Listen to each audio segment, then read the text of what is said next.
I'm sure you've heard of Bitcoin, Doge, Ethereum, and Solana. Those are called cryptocurrencies. You've also heard of people sharing their testimonies that they bought a particular coin and it gave them so much profit. Like they put in $100 and they made over $1 million.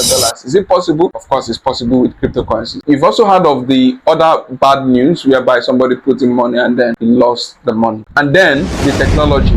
You've heard of blockchain, right? Don't worry, sit tight. I'm going to explain what cryptocurrencies are and how it's going to benefit you. If you're seeing me for the first time, I would love you to subscribe and click on the notification bell so you'll be the first to get updates whenever I drop a video. I'll be sharing my 8 years experience in the blockchain, Web3, and cryptocurrency ecosystem that will benefit you massively. What is cryptocurrency? The word cryptocurrency is made up of two unique words, crypto and currency.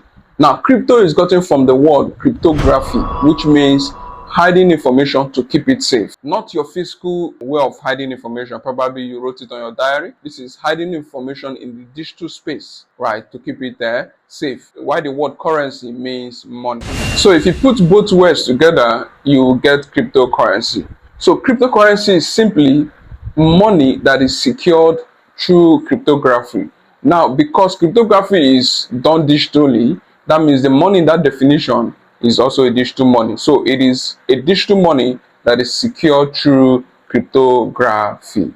Now we all know that money in its form cannot become money if it's not transferred, whether it's a paper money, that's the fiat money, or the digital money. Okay, so money will need to be exchanged or transferred from one person to the other, and cryptocurrency as a digital money can be transferred through what we call computer networks.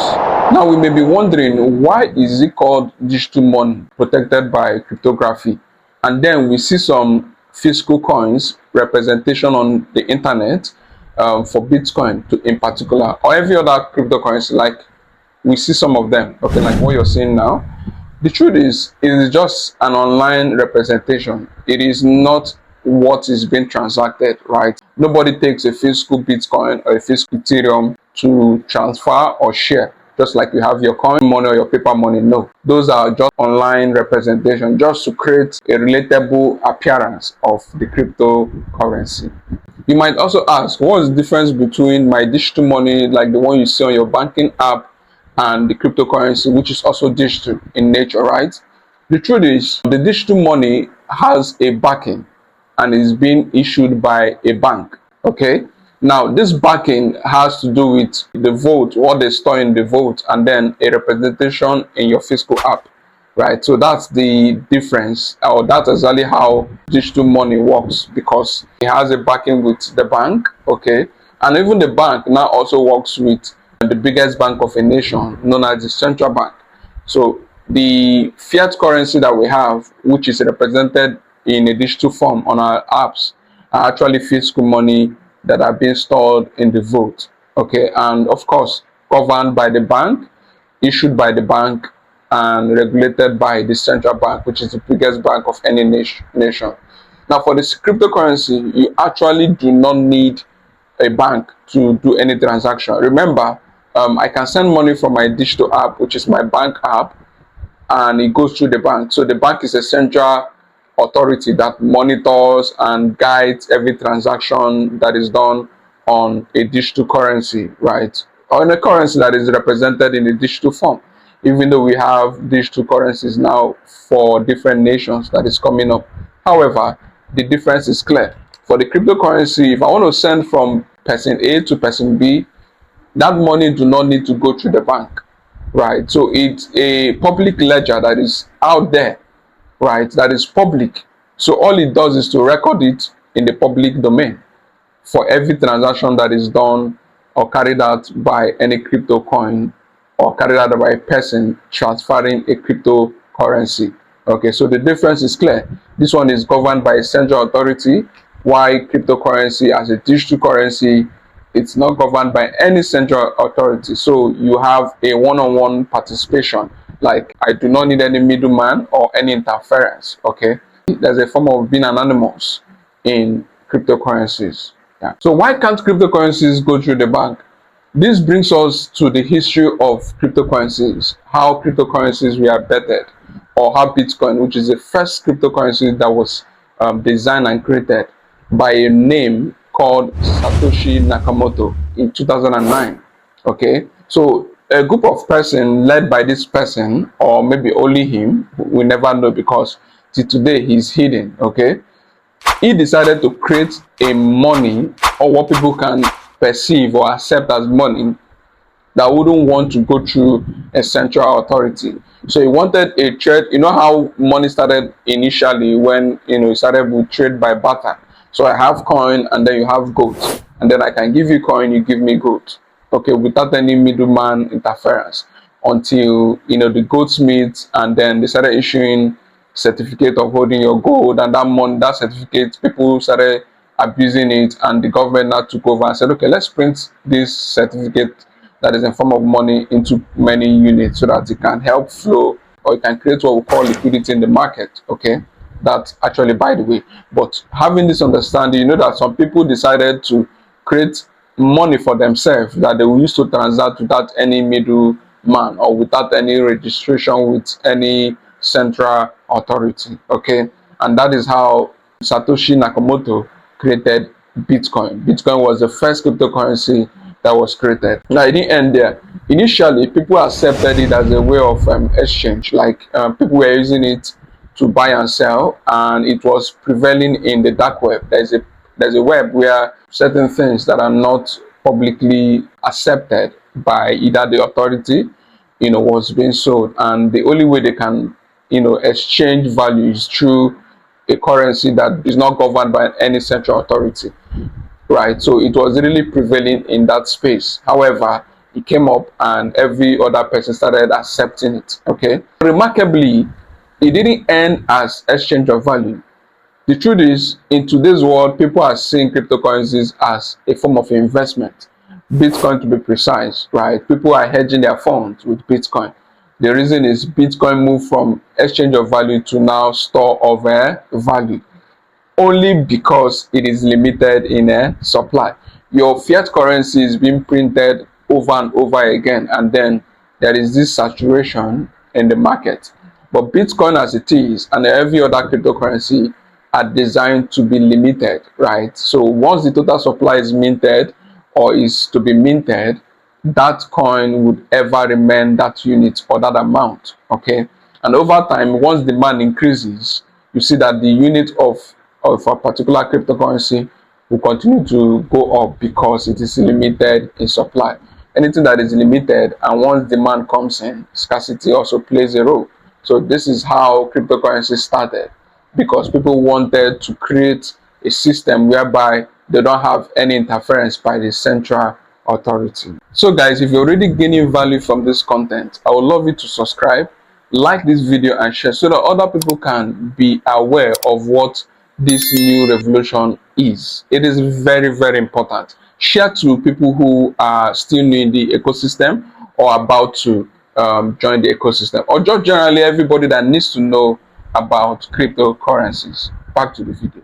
It is wise to study cryptocurrencies and how they gain value. Okay, which I initially stated that the law of scarcity also comes into play because a product is limited. I mean, there are various ways you can impute this strategy in your business, right? Creating limited product and driving demand will always bring you so much revenue. Okay, now another reason why people decided to move from using it as an exchange of value to store of value is because cryptocurrencies are volatile in nature. It means that for today, say I want to buy a cup of coffee for say $5, and today the value of a particular coin for that $5 is 0.05. Okay, just listen attentively. Now that my 0.05, let me say 0.5, can give me one cup of coffee valued at $5 in the market, and then I go buy that coffee. Do you know that the next day, probably for me to buy that coffee, I will need to either double the cryptocurrency I have, or what I have can give me more than one coffee. The reason is it can move in hours, it can move in minutes, right? The value of a particular cryptocurrency can move over time, right? So this means that I have 0.5 value as a coin, like that particular coin that have up to 1 unit, and just 0.5 of it can give me a cup of coffee or $5. And then tomorrow the 0.5 is not up to $5 anymore. It means I will need to get more of that coin. Probably I will need 1 unit of that coin to buy a cup of coffee I bought yesterday for $5. It means it has lost value. Now it can also mean that the value has increased, and then 0.25 can now give me a cup of coffee. It means the amount of coin I used to buy yesterday, I can now use that same amount to get 2 coffees. So that is how it is. It is volatile in nature. So because of that, people decide to see this thing can serve as an investment or store of value for me, right? I can buy some unit of it, and over time it will appreciate in number, because it has to do with first come advantage somehow. Because if you come in early to buy a particular coin and other people are coming later to buy that coin, they will definitely add value. That value they are adding to it would definitely rub off on the unit you bought earlier. It's just like a slice of bread, right? So a slice of bread, it comes in heaps, isn't it? And then I decided to take a position at the first set of heaps, and other people are taking positions. The moment I want to pull out my own heap or my own slice, I'm going to pull out with the value that has been created on it as a result of new people buying that particular coin. Okay, so that is how it works. So it has to do with limit, when something is limited in supply, and then when there is a demand for it. All these things cause scarcity, and once there is scarcity with demand, prices goes up. As at the time Bitcoin started, Bitcoin was the only coin that was in existence. But now we have different kind of coins. The good thing, or the remarkable thing about these coins, right, is that each of these coins represents either a movement, represent a project, or represent just an ecosystem. Okay, and then we have what we call tokens. They are the same thing, but you can actually differentiate between a coin and a token. A coin are usually those native coins or currencies, right? So the likes of Bitcoin, Ethereum, Solana, and the rest. While tokens are minted from those networks. Okay, there are many of them. Okay, there are many of them. So just having this basic understanding creates room for you to know how cryptocurrency works, which is the next section I'm going to go get into. How does this cryptocurrency, how do they work whenever a transaction is done? What is powering it? Okay, the technology powering the cryptocurrency is called the blockchain technology. The blockchain, another word for it is Web3. Before now we used to have Web2. What's the difference between a Web2 and a Web3? This video, I'm also going to drop it in the description section. You're going to watch the video and you have better understanding of what Web2, how Web2 differentiates from Web3. Okay, now moving forward, it is called the blockchain. Now the blockchain is a public ledger. See a ledger as a notebook. Okay, how does this blockchain work? Say you have a transaction, you want to transfer money from person A to person B. So that transaction is recorded on the notebook. Now remember, a notebook has different leaves, right? If the first page is filled up, it goes to the next page. Okay, now for every page we call it blocks, right? And you know that each page is connected to the next page. We call the connection chain, and that is how blockchain came about. Okay, so it's just a public ledger or a public notebook that records transaction on chains. Okay, so for example, I'm sending 1 Bitcoin from my wallet to your wallet.